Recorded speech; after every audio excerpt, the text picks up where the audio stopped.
How to stop shorts from showing in YouTube search on Android. This tutorial shows you how to filter them out so your search results only show regular videos.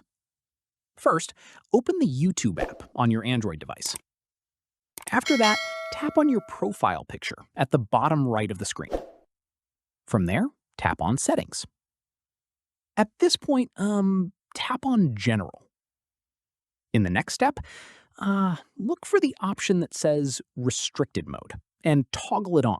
This helps limit the type of content that appears, including shorts in search. Following this, go back to the Search tab and notice shorts will appear less frequently in your results. Once done, keep in mind this doesn't completely remove shorts from search, but significantly reduces how often they show up. YouTube doesn't currently offer a dedicated toggle to fully hide shorts from search results. From here, another option is to use the search filter. Tap the three dots at the top right and select Search Filters option after searching, and select a duration such as over 20 minutes to push shorts out of your results automatically. And that's it.